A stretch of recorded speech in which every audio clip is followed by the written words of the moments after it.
Сегодня в России свой профессиональный праздник отметят статистики. В ведомстве готовятся к проведению всероссийской переписи населения. И хотя это масштабное мероприятие состоится в 2020 году, уже осенью будет опробирована по всей стране новая цифровая методика.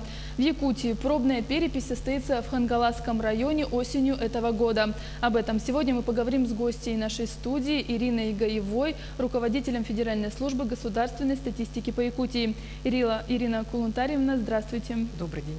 Очень многие пользуются статистическими данными, но не все имеют представление о том, как устроена ваша служба и насколько велика армия статистов по всей республике. Расскажите об этом. Наш территориальный орган Федеральной службы государственной статистики по Республике Саха-Якутия, или сокращенно Саха-Якутия-Стат, имеет большую численность достаточно, нас более 300 человек, причем статистика имеет свои подразделения в каждом муниципальном районе. Это уже для многих организаций и ведомств, не все могут себе это позволить. Поэтому около половины человек, статистиков, работает как раз в районных подразделениях. Благодаря тому, что мы имеем свои представительства, мы можем работать напрямую с предприятиями, проводить обучение специалистов предприятий, более тщательно подбирать временный персонал, который мы задействуем в проведении обследований и переписей. Вот так вот мы и работаем. Давайте обратимся к известной крылатой фразе «статистика знает все». Так ли это на самом деле и какой круг вопросов рассматривает ваше ведомство? Навряд ли кто-то может похвастаться, что знает все, но статистика изучает все основные социально-экономические явления, происходимые в обществе. Еще в «12 стульях» известный автор говорили, как много жизни, полной пыла, мыслей и страсти глядят на нас со статистических таблиц. Это верно, это так и есть. Только согласно федеральному плану, на основе которого работают все статистические службы Российской Федерации, мы собираем, обрабатываем порядка 250 форм различной периодичности статнаблюдений, по которым отчитываются у нас и юридические лица, и индивидуальные предприниматели. Кроме этого, мы регулярно проводим сплошные переписи. Перепись населения, сельскохозяйственную перепись, перепись субъектов малого предпринимательства. И кроме этого, на выборочной основе мы изучаем процессы, происходящие в обществе среди населения. Так называемые выборочные обследования еще проходят у нас. Вот так вот. И еще, надо обратить внимание, учитывая громадную территорию республики, разные способы хозяйственные, разный уровень и образ жизни населения в зависимости от природно-климатических условий, от инфраструктуры, в том числе транспортной доступности, плотности населения, каждое муниципальное образование нашей республики имеет свое направление социально-экономического развития и разные пути этого развития. И поэтому с 1993 года правительством нашей республики утверждается ежегодно государственный заказ на проведение дополнительных обследований, который не может предусмотреть, еще раз, учитывая наши такие уникальные особенности, федеральный план статработы. И благодаря этому по Республике Саха-Якутия статистика предоставляет максимально полную информацию в детальной разрезности. Вот вы только что сказали о выборочных обследованиях. Расскажите поподробнее, что это такое. Выборочное обследование, само название говорит само за себя. Это не сплошное, в отличие от переписи, когда опрашивается каждый. Выборочное обследование, для этого обследования строится выборка. Причем для того, чтобы итоги этого выборочного обследования были достоверны и не подвергались сомнению, выборка строится на научных принципах. В расчете лежат точные математические формулы, расчеты. При этом принцип выборки – это равенство попадания в нее всех единиц генеральной совокупности, чтобы не получилось, что выборка представлена только лучшими или только худшими образцами. Благодаря этому, повторюсь еще раз, достигается достоверность, высокая достоверность результатов вот этих выборочных наблюдений. А вот какие были последние выборочные обследования, что именно исследовали? Обследований мы проводим очень много, даже про все сейчас не получится рассказать. Но вот не так давно мы изучали репродуктивные планы населения. То есть изучался вопрос, сколько хотели бы иметь детей, причем отдельно муж, жена, что для этого нужно или что этому мешают, какие факторы способствовали, а какие, наоборот, препятствуют увеличению рождаемости детей. Также мы изучали не так давно рацион питания населения, то есть каков перечень продуктов потребляемых, каков их объем, достаточно ли вообще питания, калорийность потребляемых продуктов, например, сельскими и городскими жителями и так далее. Также у нас изучаются вопросы трудоустройства выпускников. И по результатам этого обследования можно понять, а какие специальности нам нужны, как сложно найти работу, что для этого, для последующих выводов, что для этого нужно делать. Одно из самых таких волнующих нас обследований – это в преддверии всероссийской переписи населения, это обследование информационно-телекоммуникационных технологий, используемых населением. Наряду со многими вопросами, которые изучает это обследование, там, значит, есть вопрос, изучается вопрос и показатель, насколько населению доступно и насколько население пользуется государственными услугами. Вот нас это волнует, почему нас это волнует еще в преддверии переписи. Предстоящая перепись будет использовать это впервые новые современные цифровые технологии. И как раз владение населением, умение, как раз это может и повлиять на каким образом у нас будет проходить перепись. А о репродуктивных обследованиях можно какие-то итоги рассказать?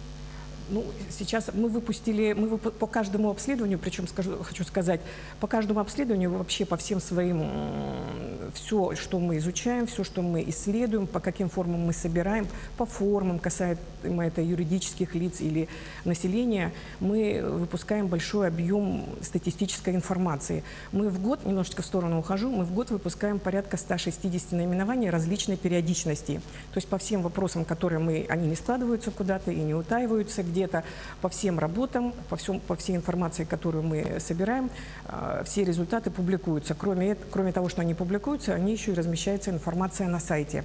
Рассказать все просто невозможно, даже по одному обследованию. И тогда хочу добавить, раз вы такой вопрос задали, чем выборочное обследование еще вдобавок отличается от сплошного?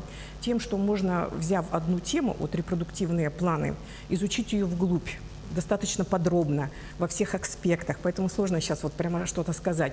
Это основное ее отличие, причем от переписи, от сплошной. Сплошная перепись старается изучить буквально все вопросы. Раз мы уже пришли, раз в 10 лет населению, мы стараемся спросить все. От состава семьи, возраста, где работает, какие жилищные условия и так далее. То есть обо всем. А выборочное обследование позволяет достаточно глобально и детально изучить какие-то вопросы.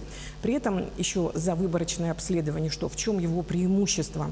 Что оно, во-первых, не так трудоемко, соответственно, оно менее затратно. Это очень актуально.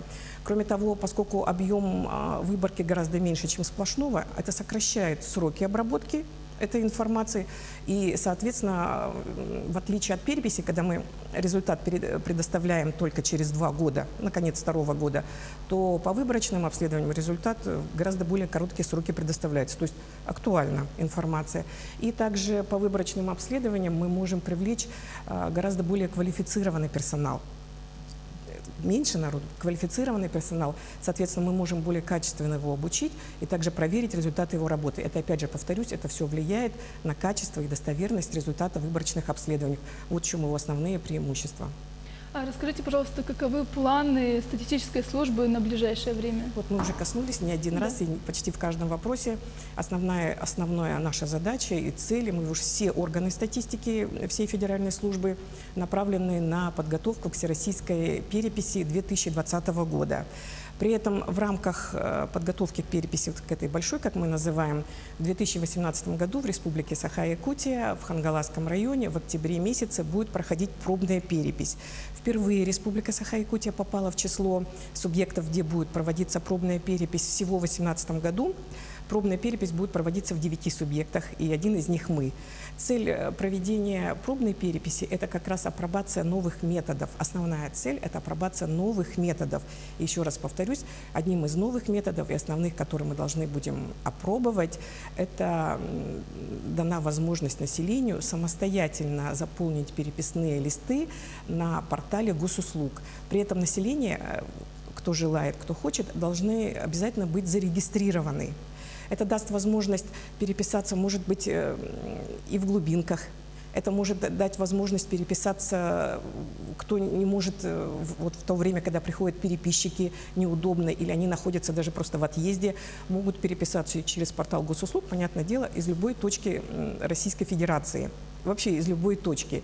И при этом хочу еще обратить внимание, несмотря на то, что пробная перепись будет проходить в Хангаласском районе, вот эта вот возможность переписаться через портал госуслуг дана каждому гражданину. Поэтому призываю всех вот слушателей наших, участвуйте в пробной переписи через портал госуслуг. Каждому дана возможность попробовать, самостоятельно о себе заявить. И мы посмотрим, что из этого должно получиться. Это послужит, во-первых, поможет вам ориентироваться в том объеме госуслуг, и в том числе по переписи населения, которые размещены на портале госуслуг. Это поможет статистике более лучше и качественно подготовиться к переписи 2020 года, учесть, какого объема информации обрабатываемой на тех серверах, которые обрабатываются госуслуги, как это все будет выглядеть. Ну а кроме вот этого нового новшества через портал госуслуг будет традиционно, конечно, и тем, кто не переписался таким образом, к ним традиционно с бланками переписными придет переписчик. Вот таким образом, поэтому призываю всех, участвуйте в переписи, не бойтесь переписи. Мы опробуем новое, и вы будете участником вот этой новой апробации, которую нам доверило, в общем-то, правительство Российской Федерации, Хангаласскому району, жителям республики участвовать в таком мероприятии. Скажите, а почему перепись проходит раз в 10 лет только? Раз в 10 лет – это согласно международной статистике переписи вот как раз по нулевым годам, вот 10-й год, 20-й год, примерно вот такой диапазон вот в нулевые годы – это рекомендации Международной статистической организации, чтобы можно было данные одного государства сравнить, ну, чтобы сроки были одинаковые, чтобы можно было сравнить результаты переписи одного государства с другими и так далее. Но учитывая, что 10 лет в наше быстро меняющееся время – это очень большой период, законом и в перепись населения, это где сплошная, и в сельскохозяйственную перепись, где тоже сплошной учет сельхозпроизводителей, в межпереписной период введено такое понятие, как микроперепись. То есть 10 лет – это много, но через 5 лет мы будем проводить микропереписи. Это будет как раз, вот, как мы уже говорили, на выборочной основе, но которые, тем не менее, смогут определить и понять тенденции, которые уже произошли вот за 5 лет после последних переписей. Спасибо большое. Мы поздравляем вас с профессиональным праздником. Я напомню, это была программа «Актуальное интервью». Мы говорили о подготовке к всероссийской переписи населения. Напомним, что пробная состоится в Хангаласском районе осенью этого года. Гостьей нашей студии была Ирина Гаевая, руководитель Федеральной службы государственной статистики по Якутии. Всего доброго, оставайтесь с нами.